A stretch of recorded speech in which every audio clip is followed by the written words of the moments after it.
तैयारी भगवत मान साहब की सरकार पंजाब में कर रही है, उसी तरीके से हिमाचल प्रदेश की जनता इंतजार कर रही है कि हिमाचल प्रदेश में भी इसी तरह के क्रांतिकारी बदलाव होंगे।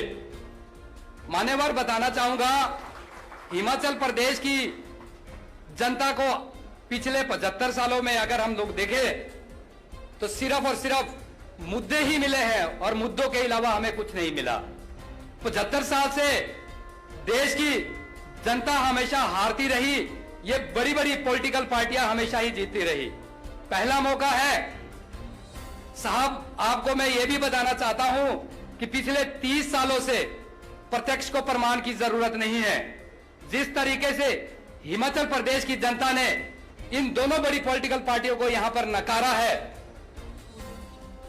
इसको बताने की ज्यादा जरूरत नहीं है, क्योंकि जब भाजपा से लोग परेशान हो जाते हैं तो फिर कांग्रेस को लेके आ जाते हैं, और जब कांग्रेस से परेशान होते हैं तो भाजपा को लेके आ जाते हैं। अभी तक हिमाचल प्रदेश की जनता के पास कोई विकल्प नहीं था। हिमाचल प्रदेश की जनता आज आपको एक मजबूत विकल्प के तौर पर हिमाचल प्रदेश के अंदर देख रही है। और देखिए, मैं तो यहां तक भी बोलना चाहूंगा कि विश्व गुरु तो हम बाद में बन लेंगे, पहले लोगों का स्वास्थ्य ठीक कर लेते हैं।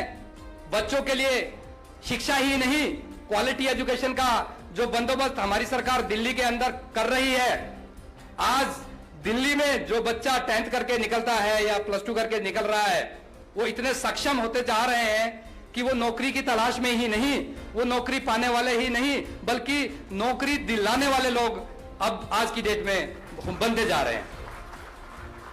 तो सर, हम भी कामना करते हैं कि हिमाचल प्रदेश में भी ये क्रांतिकारी बदलाव होंगे।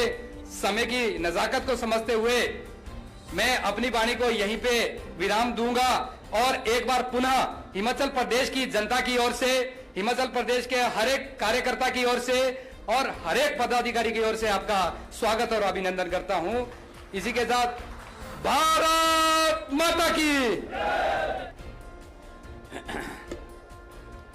बहुत बहुत धन्यवाद। मंच पर आसीन आम आदमी पार्टी के कन्वीनर और देश के राजनीति के एक बहुत बड़े क्रांतिकारी नेता मुख्यमंत्री दिल्ली श्री अरविंद केजरीवाल जी, हमारे हिमाचल प्रदेश के अध्यक्ष जी, हमारे हिमाचल के को इंचार्ज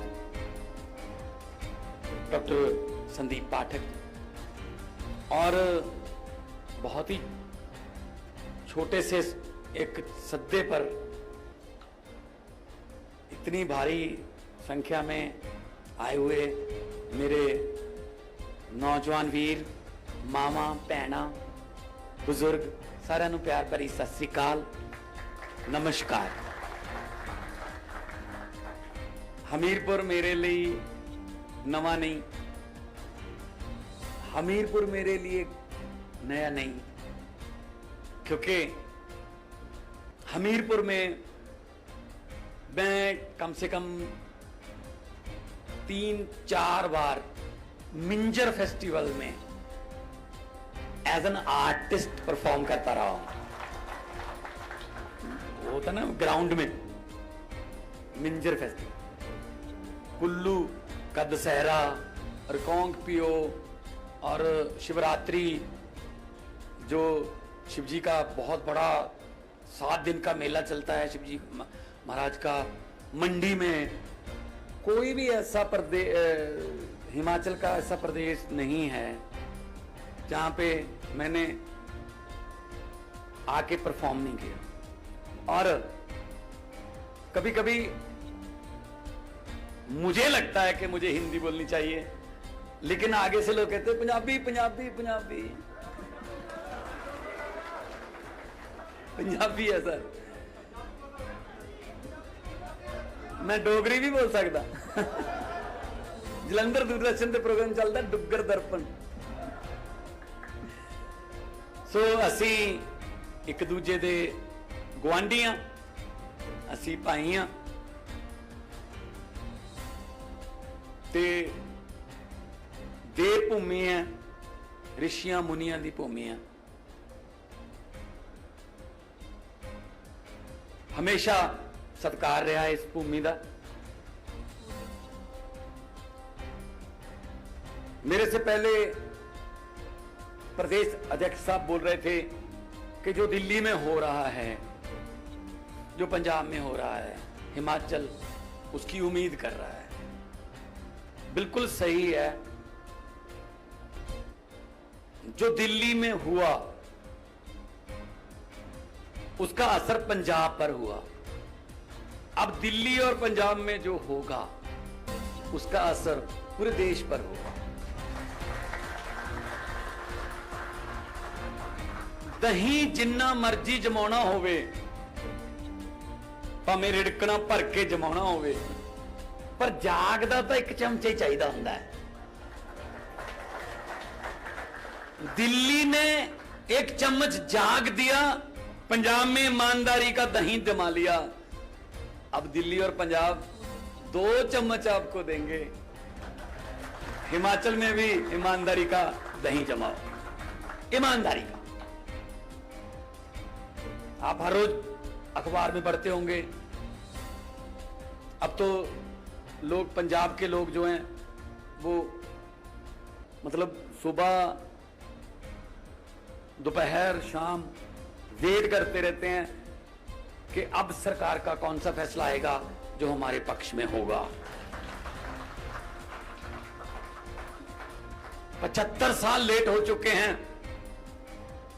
जैसा कि प्रदेश अध्यक्ष जी बोल रहे थे, 5 साल 5 साल 5 साल 5 साल।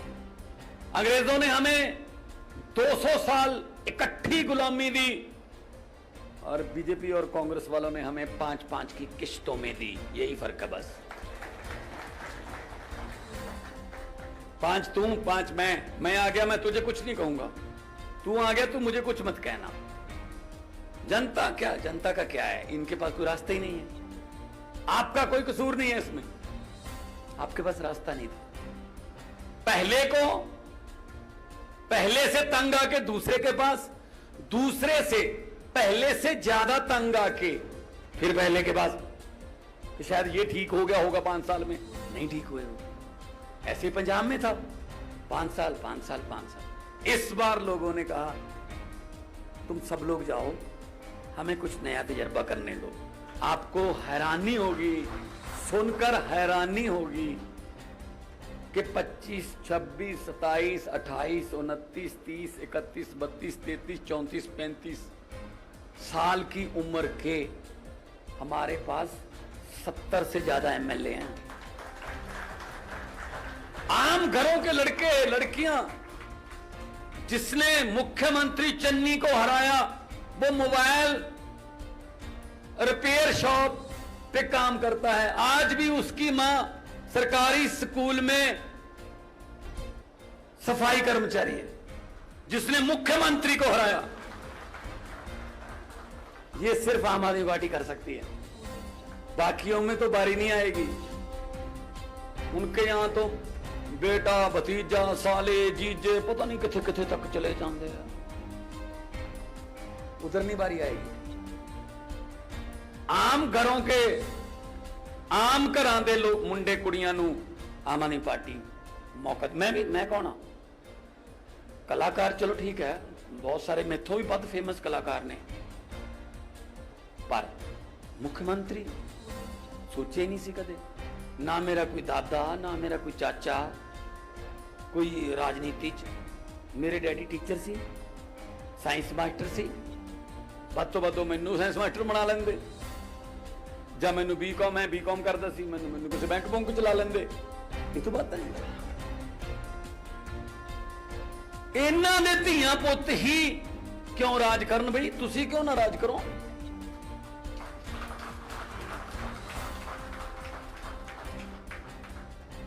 ਹਜੇ ਤੱਕ ਮੈਨੂੰ ਲੱਗਦਾ 52-53 ਸਾਲ ਉਮਰ ਹੋ ਗਈ ਹੋਣੀ ਰਾਹੁਲ ਗਾਂधी ਦੀ। हजे तक भी यूथ का नेता हो।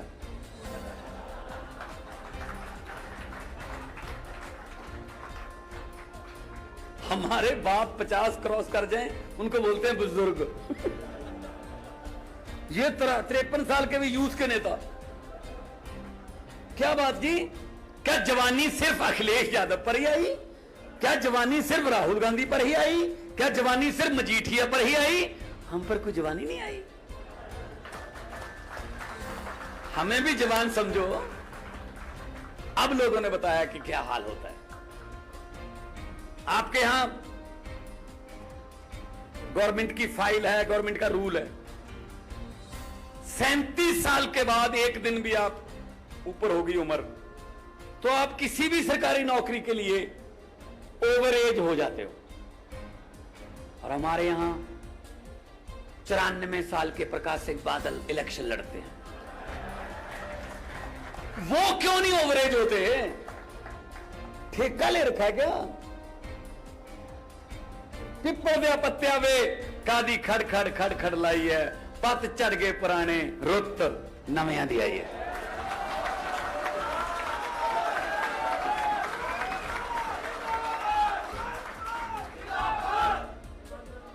और सब तो बड़ी गल यह है कि रुत साडी आई है। असी उन्होंने जिताते रहे, वो जितते रहे, असी हारते रहे। असी आप हार जाते सी, जिन्हों असी हरा दें उन्होंने राज सभा भेज देंगे। चल तू राज सभा इधर दी। लोग कहते कल तो हराया सी, ये कादियां बधाइयां, कहते राज सभा च भेजता जी। हद है यार, पब्लिक के मैंडेट का तक तुसी। आम आदमी पार्टी ने 7 पंजाब चों 7 राज सभा के मैंबर भेजे ने। पहली बार होया कि इको पार्टी के 7 ने, और 7 चों कोई भी इलेक्शन हारिया नहीं होया।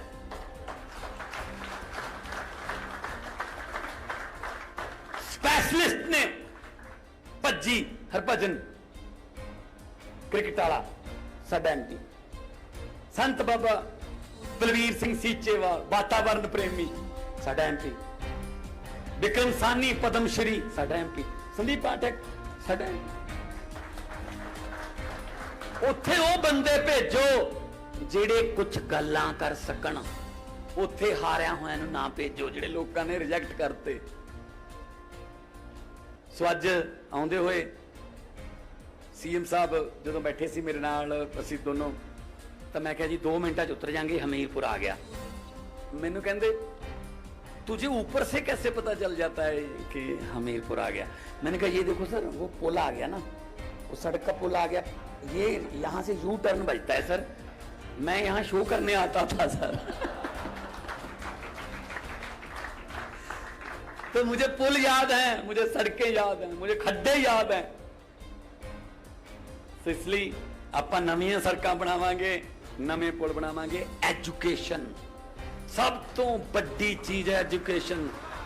जे कोई तुहानू लीडर आके इत्थे कहंदा, जे कोई तुहानू बीजेपी कांग्रेसी आ कहंदा असीं तुहाडी गरीबी दूर कर दांगे, वो झूठ बोल रहा है।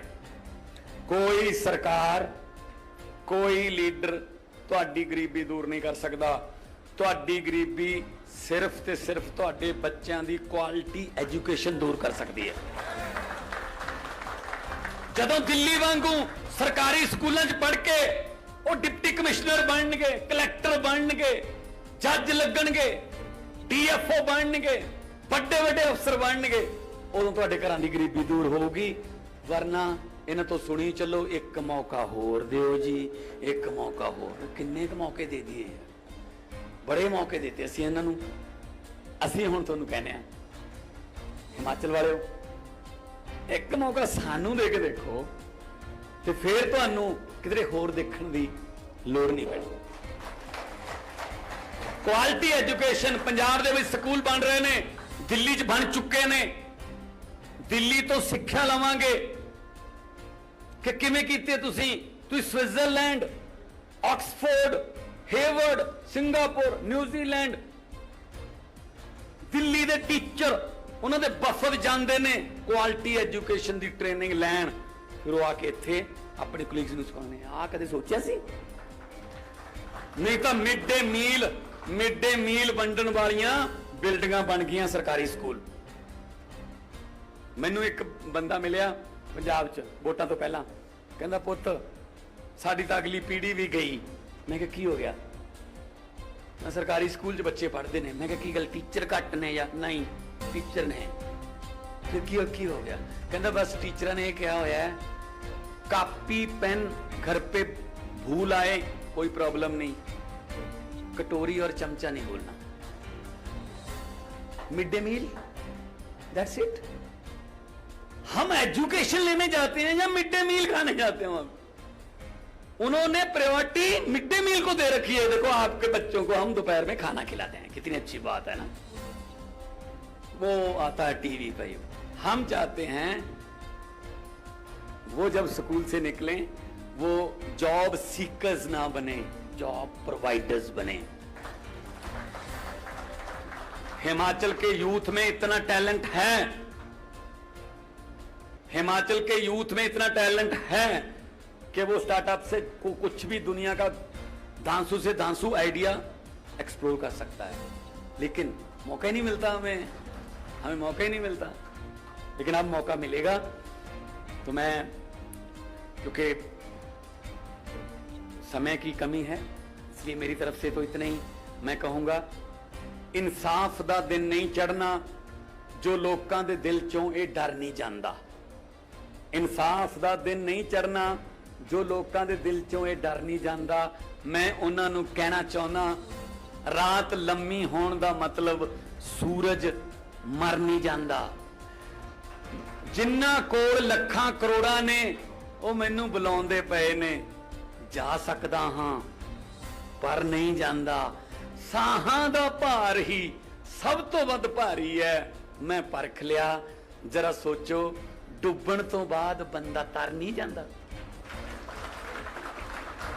ਆ ਜਿਹੜੇ ਕਰਪਸ਼ਨ ਕਰਦੇ ਆ ਇਹਨਾਂ ਨੂੰ ਕਹਿ ਦਿਓ, ਭਗਵੰਤ ਮਾਨ ਅਰਵਿੰਦ ਕੇਜਰੀਵਾਲ ਜੀ ਆਏ ਸੀ कि जितने मर्जी इकट्ठे कर लो पैसे हीरे मोती, मगर ख्याल इतना रहे कफन पे जेब नहीं होती। हुकूमत वो करते हैं जिनका दिलों पर राज होता है। यूं कहने को तो मुर्गे के सर पे भी ताज होता है। बहुत बहुत धन्यवाद। माता की इनकलाब, वंदे। हिमाचल प्रदेश के कोने कोने से आए सभी भाइयों बहनों, माताओं, बुजुर्गों, बच्चों, टीचर्स, पेरेंट्स, आप सब लोगों को मेरा नमस्कार, सबको मेरा प्रणाम। दोस्तों, आज मैं आपके बीच में शिक्षा के बारे में बात करने आया हूं। नवंबर में चुनाव है हिमाचल प्रदेश के। ये चुनावी दौरा है। इस चुनावी दौरे के बीच में मैं आपसे शिक्षा के ऊपर बात करने आया हूं। मैं आपसे पूछना चाहता हूं कि आज तक भारत के इतिहास में, आज तक आप लोग हिमाचल प्रदेश में इतने दिनों से रह रहे हो, कोई पार्टी, बीजेपी, कांग्रेस चुनाव के दौरान कभी आपसे शिक्षा पे बात करने के लिए आई क्या? किसी पार्टी ने आपको आके कहा जी हमें वोट दे दो, हम स्कूल अच्छे कर देंगे? किसी पार्टी ने आपको कहा कि हम आपके बच्चों को अच्छी शिक्षा दे देंगे? शिक्षा मुद्दा ही नहीं है लोगों के लिए। आज आप इतने सारे लोग हो, आप में से जरा हाथ उठा के ये बताना कि कितने लोगों के बच्चे स्कूलों में पढ़ने वाले बच्चे हैं? कितने लोगों के? कई लोगों के हैं। आप में से कितने लोग अपने बच्चों को प्राइवेट स्कूल में भेजते हो? कितने लोग अपने बच्चों को सरकारी स्कूल में भेजते हो? इसी से पता चल रहा है कि सरकारी स्कूलों का क्या हाल है। हिमाचल प्रदेश में शिक्षा का क्या हालत है, मैं आप थोड़ा सा डेटा इकट्ठा कर रहा था। हिमाचल प्रदेश में 14 लाख बच्चे स्कूलों में जाते हैं। इन 14 लाख में से 8.5 लाख बच्चे सरकारी स्कूलों में जाते हैं और 5.5 लाख बच्चे प्राइवेट स्कूलों में जाते हैं। 8.5 लाख बच्चे सरकारी स्कूलों में जाते हैं, तो अधिकतर बच्चे 70-80% बच्चे जो है वो सरकारी स्कूलों में जाते हैं।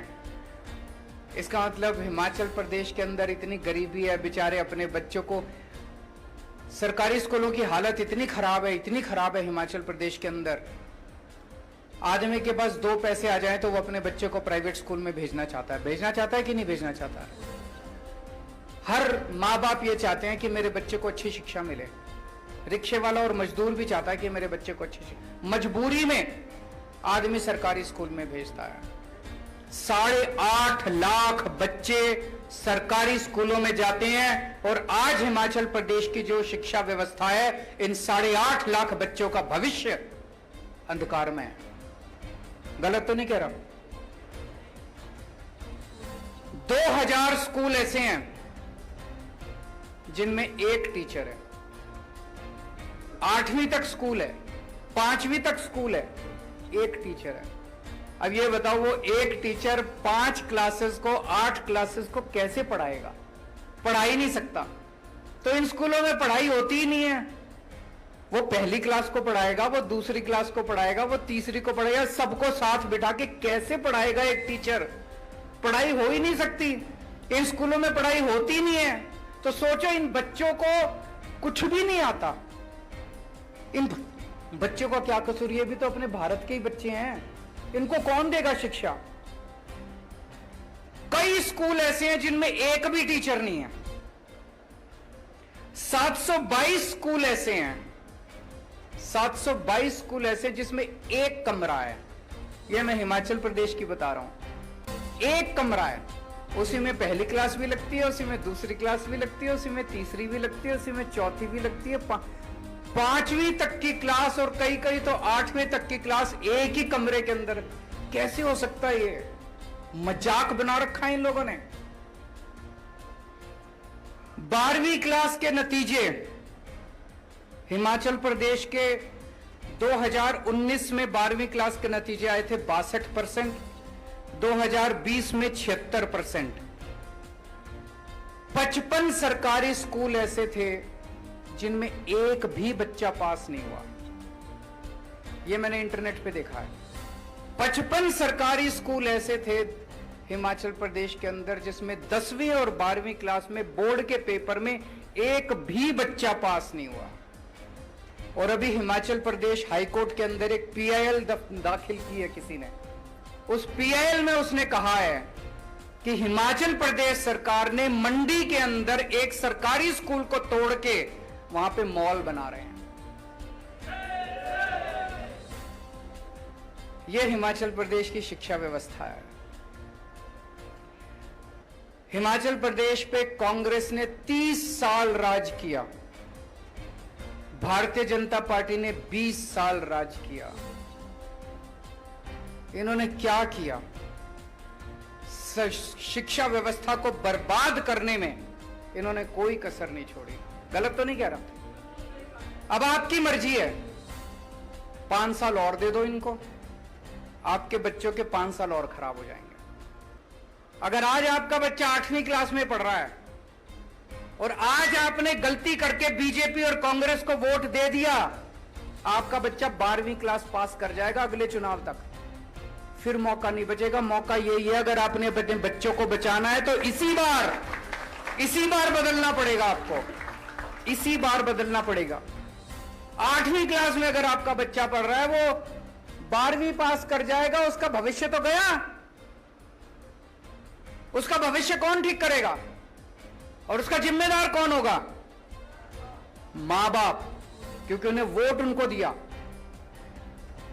अभी तक तो हमारे पास मौका नहीं था, जैसे हमारे सुरजीत जी ने कहा, एक बार बीजेपी थी, एक बार करते क्या मरते, कभी बीजेपी को दे दो, कभी कांग्रेस को दे दो। इस बार तो मौका है, इस बार तो अपने बच्चों को बचा लो, इस बार तो अपने बच्चों का भविष्य बचा लो।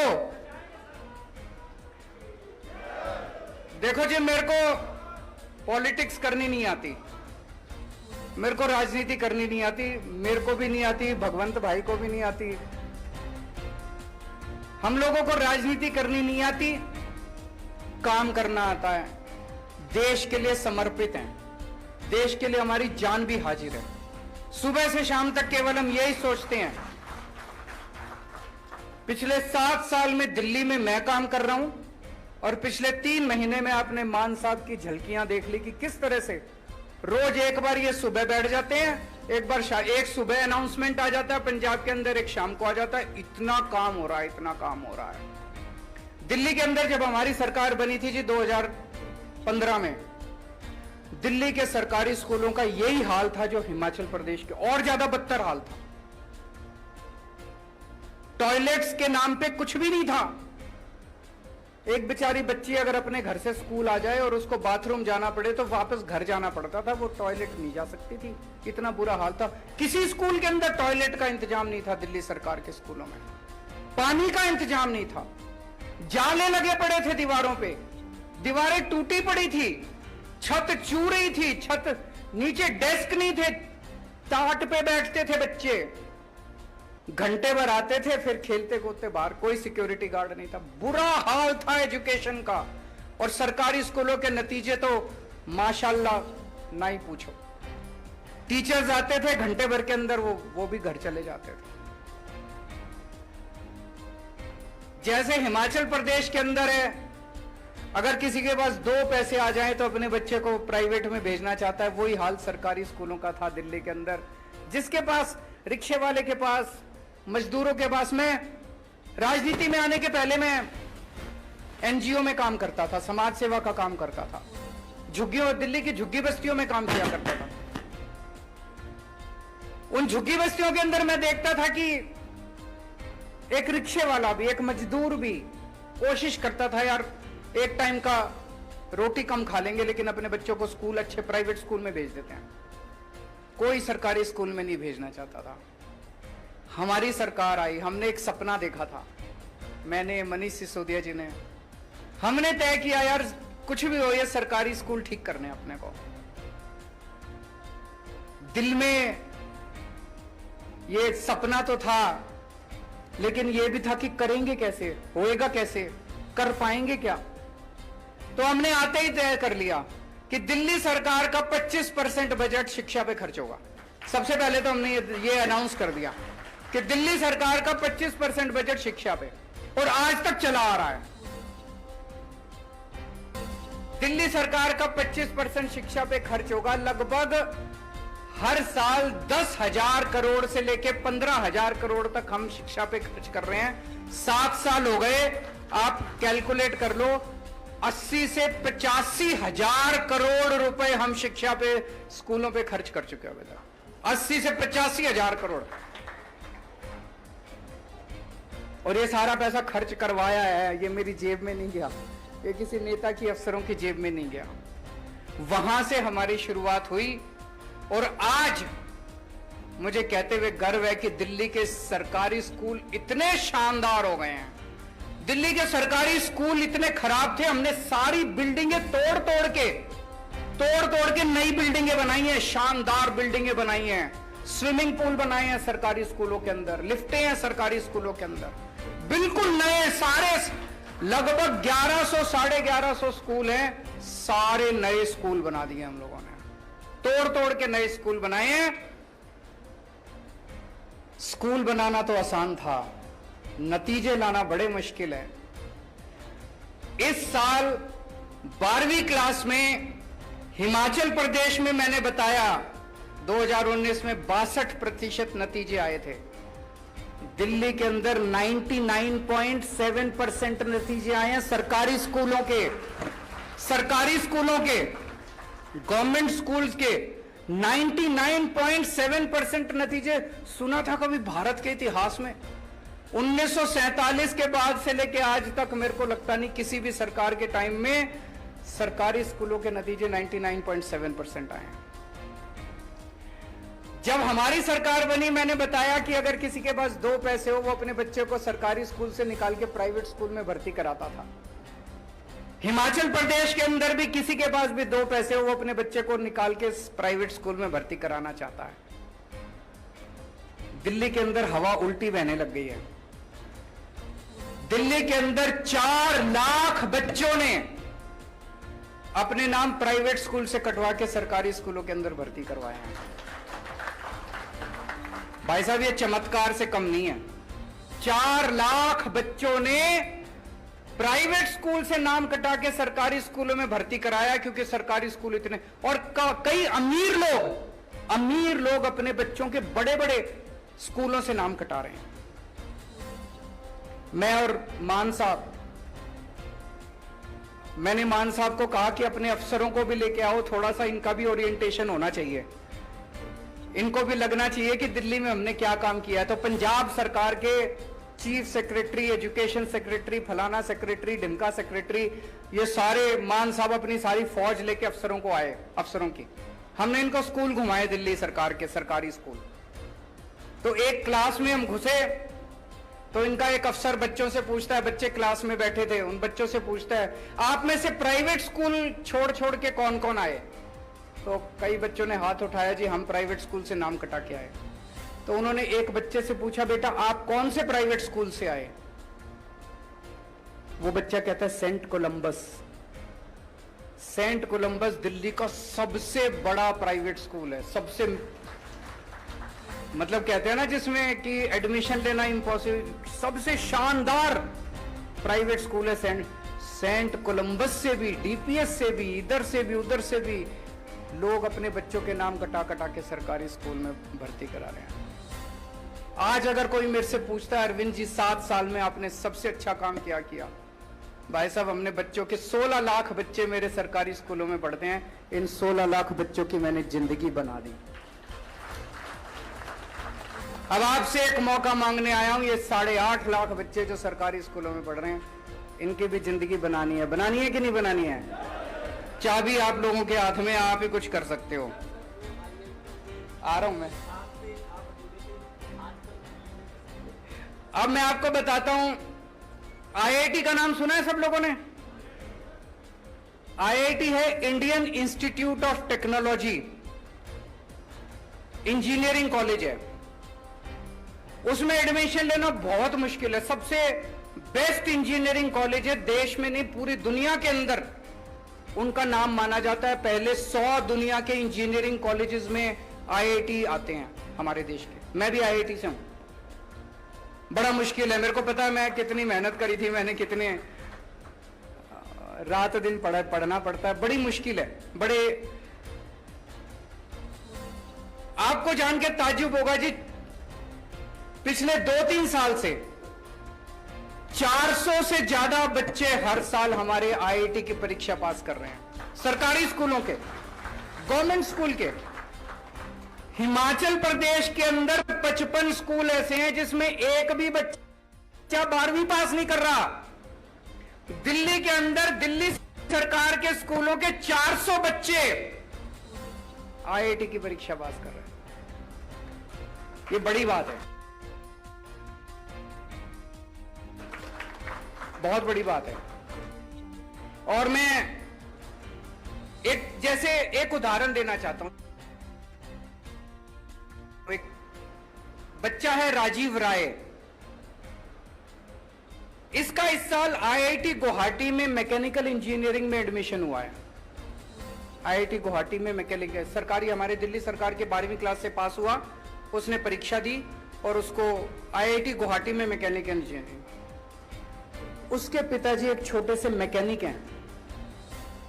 सड़क के किनारे एक वो पॉलीथीन की शीट लगा के उसके नीचे बैठ के मैकेनिक का काम करते हैं, सड़क के किनारे, जैसे वो रेडी पटरी वाले होते हैं उसी तरह के। 9,000 रुपए महीने मुश्किल से कमाते हैं। पिताजी तीसरी पास हैं, माताजी पढ़ी नहीं हुई, अनपढ़ है। ये लड़का आईआईटी गुवाहाटी से मैकेनिकल इंजीनियरिंग करने के बाद इसको जो शुरुआती तनख्वाह मिलेगी, कम से कम 2 लाख रुपए महीने की तनख्वाह इसको मिलेगी। अब आप सोच के देखो कि अगर दिल्ली सरकार के स्कूल अच्छे नहीं हुए होते तो क्या होता? क्या राजीव राय आईआईटी में जा सकता था? मैं इसकी काबिलियत पे वो नहीं कर रहा, हो सकता चला भी जाता, मैं वो नहीं कह रहा, लेकिन जो सुविधाएं मिली और जो कुछ मिला, क्या राजीव राय जैसे इतने बच्चे जो आज इंजीनियरिंग कर रहे हैं, क्या वो जा सकते थे? नहीं जा सकते। वो मैकेनिक का बेटा हो सकता है मैकेनिक अपने पिताजी की दुकान में ही काम करने के लिए मजबूर हो जाता, हो सकता है उसके पिताजी बीच में उसकी पढ़ाई छुड़वा देते, कहते बेटा पढ़ाई तो होती नहीं है तो टाइम क्यों खराब कर रहा है, मेरे साथ दुकान पे बैठा कर, 2 पैसे तो कमाएगा। ऐसे ही होता है ना गरीब परिवारों में। क्या राजीव राय आईआईटी में जा सकता था? नहीं जा सकता था। ऐसे कितने ही बच्चे हैं, आप सोच के देखो। इन सब बच्चों के घरों की गरीबी दूर हो रही है। अब 1.5 लाख बच्चे हर साल मेरे 12वीं क्लास से निकलते हैं सरकारी स्कूलों में। इन 1.5 लाख बच्चों का पहले भविष्य अंधकार में था। अब मैं दावे के साथ कह सकता हूं, ये 1.5 लाख बच्चे, मैं ये नहीं कह रहा सारे इंजीनियर बन जाएंगे, इनमें से कई इंजीनियर बनेंगे, कई डॉक्टर बनेंगे। और इन बच्चों को हम बिजनेस करना सिखा रहे हैं 11वीं 12वीं क्लास में। मैं अभी बताऊंगा आपको। एक भी बच्चा बेरोजगार नहीं रहने वाला, एक भी बच्चा बेरोजगार नहीं रहने वाला। मैं शर्ती आपको बोल देता हूं, ऐसा तैयार कर रहे हैं हम इन बच्चों को। 1.5 लाख बच्चे, गरीबों के बच्चे, इन बच्चों का भविष्य बन गया। हमने अब हमारे स्कूल तो बहुत अच्छे हो गए। हमने कई सारे एक्सपेरिमेंट्स आजकल स्कूल में शुरू किए हैं कि जब हमारे बच्चे स्कूल से निकले, सरकारी स्कूलों से, वो एक अच्छा इंसान बने, अच्छा नागरिक बने और अपना पेट पालने लायक बने। ये नहीं बीए कर ली, बीकॉम कर ली, एलएलबी कर ली और नौकरी नहीं मिल रही। नौकरी ढूंढ रहे हैं, सारे जने नौकरी ढूंढ रहे हैं। ये अंग्रेजों ने व्यवस्था बनाई थी। अंग्रेज व्यवस्था बना के गए थे, सबको क्लर्क बना दिया, सारे देश को क्लर्क बना दिया। सारे क्लर्क बनने की नौकरी ढूंढ रहे हैं। अरे हमारे देश के अंदर इतना इंटेलिजेंस है, इतना हमारे देश के अंदर पोटेंशियल है, हमारे बच्चे इतने अच्छे हैं। हमने एक एक्सपेरिमेंट शुरू किया। 11वीं और 12वीं क्लास के हर बच्चे को हमने 2-2 हजार रुपए दे दिए सरकार की तरफ से। हर बच्चे को 2-2 हजार रुपए दे दिए। हमने कहा अब इससे बिजनेस करो, कुछ भी सोचो कि क्या बिजनेस कर सकता हूं मैं। टीम बना लो, मान लो 4 बच्चों ने टीम बना ली तो 2-2 हजार मिला के 8 हजार हो गए। 8 बच्चों ने टीम बना ली, 16 हजार हो गए। अब तुम उससे बिजनेस करो। ऐसे बच्चों ने टीम बना बना के अपने बिजनेस आइडियाज किए हैं। 52,000 बिजनेस आइडियाज हमारे पास आए हैं, 52,000 इन स्कूलों में से। मैं आपको एक छोटा सा उदाहरण देना चाहूंगा, आपको सुन के मजा आएगा। हर्ष एक लड़का है, इसने अपने 8 बच्चों को इकट्ठा किया तो 16 हजार रुपए हो गए, 2-2 हजार रुपए मिला के। ये 16 हजार रुपए से इन लोगों ने एक नई किस्म की खाद बनाई, कूड़े से खाद बनाई नई किस्म की। और उस खाद को इन्होंने 16 हजार रुपए की खाद बनाई, इसको बेचा। व्हाट्सएप पे, फेसबुक पे जाके लोगों को कांटेक्ट किया। इन्होंने 6 महीने के अंदर 64 हजार रुपए कमा लिए। 16 हजार के 64 हजार हो गए। फिर ये जितने बच्चे थे जिनके अच्छे अच्छे आइडियाज थे, हमने देश के कई अमीर लोगों को बुलाया एक 5 स्टार होटल में, और वहां हमने इन सरकारी स्कूल के बच्चों को कहा कि आप इनके सामने अपना आइडिया प्रेजेंट करो। आपने टीवी में देखा, एक बिजनेस ब्लास्टर्स प्रोग्राम हमने किया था। बच्चों ने 11वीं 12वीं के हमारे बच्चे देश के सबसे अमीर लोगों के सामने प्रेजेंटेशन कर रहे हैं। आप सोच के देखो क्या कॉन्फिडेंस लेवल है हमारे बच्चों का। सरकारी स्कूलों के 11वीं 12वीं क्लास के बच्चे बड़े बड़े अमीर लोगों के सामने प्रेजेंटेशन कर रहे हैं कि मैं बिजनेस करना चाहता हूं, आप मेरे को इतने पैसे दो। उसमें कई बच्चों को इन्वेस्टमेंट मिली। किसी इंडस्ट्रियलिस्ट ने कहा मैं आपके आइडिया में इतने पैसे इन्वेस्ट करता हूं। हर्ष जिसका मैंने अभी बताया, इसके पिताजी एक सरकारी स्कूल के अंदर सफाई करते हैं, सफाई कर्मचारी हैं, बहुत गरीब परिवार से आता है। इसकी 8 लोगों की टीम को 16 लाख रुपए की इन्वेस्टमेंट मिली इंडस्ट्रियलिस्ट से।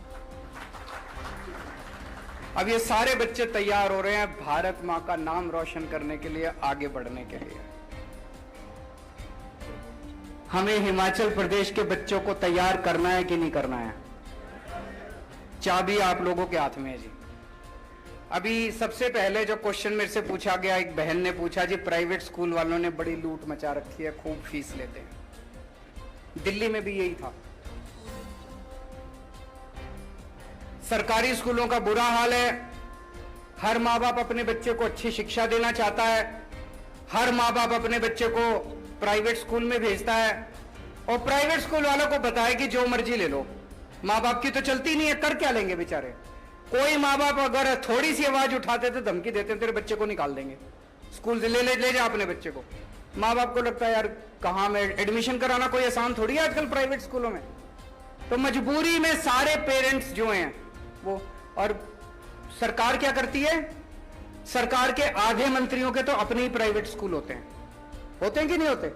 बड़े बड़े स्कूल जितने सारे नेताओं के हैं, और या ये सारे नेताओं के साथ साठगांठ करते हैं, पार्टी में चंदा देते हैं ये लोग। हमारी पार्टी ईमानदार है, ना तो हमारे किसी मंत्री का स्कूल और ना हमारी पार्टी किसी प्राइवेट वाले से चंदा लेती। हमने दिल्ली में आने के बाद ब्लैंकेट बैन कर दिया, कोई फीस नहीं बढ़ाई जाएगी। केवल बैन नहीं करा, हमने दिल्ली के सारे प्राइवेट स्कूलों का ऑडिट करा दिया। चार्टर्ड अकाउंटेंट्स भेज के चार्टर्ड अकाउंटेंट्स की टीम बना दी, ऑडिट करा दिया। भाई साहब को जान के ताज्जुब होगा, कई दिल्ली के बड़े बड़े, नाम लेना ठीक नहीं है, बड़े बड़े स्कूल ऐसे निकले 40 करोड़ 50 करोड़ की एफडी बना रखी है। अरे तुम एफडी बनाने के लिए स्कूल चला रहे हो? एफडी बना रखी है, 50 करोड़ रुपए की एफडी बना के बैठे और फीस पे फीस बढ़ाए जा रहे हैं। भारत के इतिहास में पहली बार हुआ, हमने एफडी तोड़ाई और पिछले 5 साल में जितने बच्चे स्कूल में पढ़े हैं सबके पैसे वापस कराए हमने। पैसे वापस कराए हम लोगों ने। कभी सुना है कि प्राइवेट स्कूल में पढ़ने वाले बच्चों के चेक वापस उनके अकाउंट में पैसे वापस आए? हमने फीस नहीं बढ़ने दी, 7 साल तो हो गए। अभी पंजाब के अंदर मान साहब ने सरकार संभाली है, अप्रैल के पहले हफ्ते में स्कूल फीस बढ़ाते हैं, इन्होंने ऑर्डर जारी कर दिए, कोई फीस नहीं बढ़ाएगा कोई स्कूल। ये स्कूल वाले ये भी कहते हैं ना, यूनिफॉर्म स्कूल से ही लेनी है, किताबें स्कूल से ही लेनी है, मनमर्जी कर रखी है इन्होंने, अनाप शनाप पैसे कम। इन्होंने ऑर्डर कर दिए कोई स्कूल से नहीं लेनी, जहां से मर्जी यूनिफॉर्म लो, कोई किताबें स्कूल से नहीं लेनी, जहां से मर्जी लो, और कोई फीस नहीं बढ़ाएगा। और अभी ये बता रहे थे पिछले हफ्ते कुछ स्कूलों ने इनके ऑर्डर की अनदेखी करके कल उन्होंने फीस बढ़ा दी, आज इन्होंने ऑर्डर जारी कर दिया, सबकी फीस वापस कम करा दी इन्होंने। सरकार ईमानदार चाहिए, सरकार जनता के प्रति जवाबदेह चाहिए। अगर ईमानदार सरकार आएगी, मजाल कोई जनता को लूट ले। तो दोस्तों, मैं केवल दिल्ली के लोगों ने अपने बच्चों का भविष्य केवल एक वोट से बदल लिया। एक वोट दिया था दिल्ली के लोगों ने 2014 में 15 में हमको, आज दिल्ली के लोगों का बच्चों का भविष्य बदल गया। अब दिल्ली की जनता ने बाकी सारी पार्टियों को, कांग्रेस के तो 0-0 सीट आ रही है हर बार, और बीजेपी वालों की पहले 3 आई, इस बार 8 सीट आई। जनता इतना प्यार करती है आम आदमी पार्टी से। आप भी अपने बच्चों का भविष्य बदल सकते हो, बटन दबा के, बटन बदल के। मान साहब कह रहे हैं पिछली बार जो बटन दबाते थे, बटन बदल दो, बटन दबा के। आपका अपने बच्चों का भविष्य आपके हाथ में है।